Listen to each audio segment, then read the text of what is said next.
I want to show you some pictures of a plane crash that has the whole world talking today about grounding a plane that may be too dangerous to fly.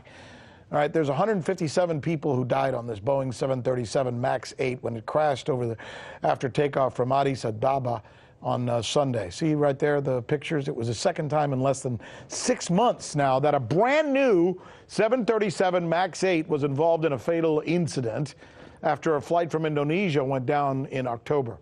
Because of those two crashes, airlines and countries from which those airlines fly are asking very serious questions tonight about the safety of the 737 MAX 8. Then, this gets worse.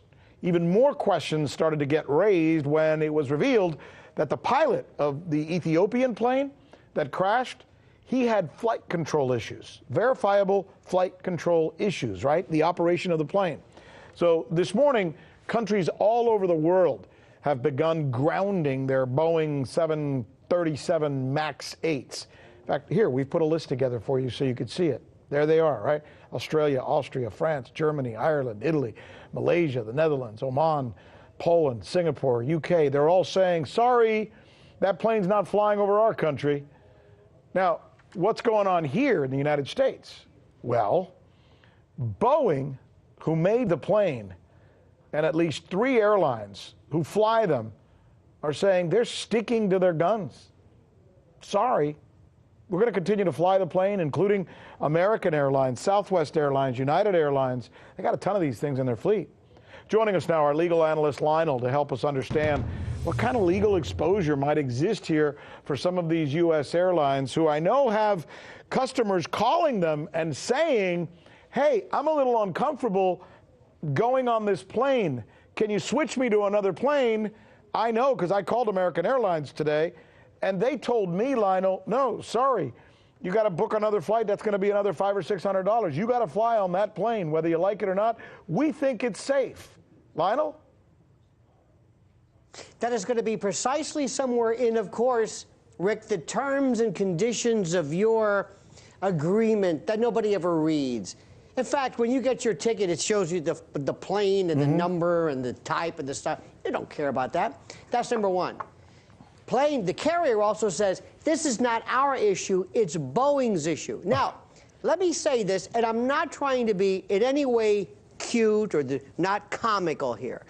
But Rick, when there is romaine lettuce that goes bad and somebody gets diarrhea in some southwestern state, there is an immediate recall. And I'm not trying to be. So my question is, by virtue of your natural fear and the internet, sometimes in law, we have this wonderful doctrine called anticipatory repudiation, where you as and it's a bit of a stretch, but hear me out, where you as the client or you as the passenger say, I have a reasonable belief. Yes. Reasonable. Yes. A justifiable reliance. Yeah, that's what I told American today. I told him I was a little uncomfortable flying on a plane that half the world has decided is too dangerous to fly, and they're grounding them. So I asked American Airlines, why aren't you doing this? Now, Lionel, I get the feeling that for them, it would be cheaper to pay for the insurance on the 124, 150 dead people from a crashed plane than it would be to ground 34 planes in their fleet. Am I wrong? I am not going to suggest that anybody would do this, but I will tell you this. The data are there to show you what every airline disaster has cost since day one in terms of litigation, all of the costs. Yeah. And they have suspected this. In fact, products liabilities lawyers and the plaintiffs bar have said that this has been the case from the Ford Pinto on down. So it would not be beyond the realm of logic to think some actuarial psychopath somewhere, though we're not suggesting anybody's doing that. Yeah. But Rick, here is the question. Whether it's an airline, whether it's Uber, whether it's something, if you find out that there was a flu, that there was hepatitis, yeah, that there was a strange. There was something. Is it not reasonable? And here's what a court will decide. Is it not reasonable for you to say, I contracted with you, not for this particular No. It's not about reasonability. This is about corporate responsibility. This is about if you're gonna brag about being part of a free market, being part of a capitalist system where corporations don't wait for governments to tell them what to do. It's not about Boeing. It's not about the FAA. It's about somebody putting on their pants, pulling them up really high and saying, I'm the man here, or the woman, the person who's in charge of the business, and saying, you know what? No, we're not going to fly those planes. But you know what? We don't have enough of that, it seems, in the business world today or in government. I know that may have been a little bit of an editorial, and if I apologize for stealing the thunder there. Apologize for what?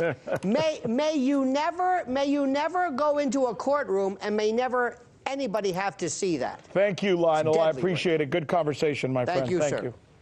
I'm Rick Sanchez. You found us on YouTube, and that's awesome. But you know what? I'm also live every night at 7 and 8 p.m. Eastern on DirecTV and Dish and cable and satellite, the RT app, and Pluto TV. I'll see you there.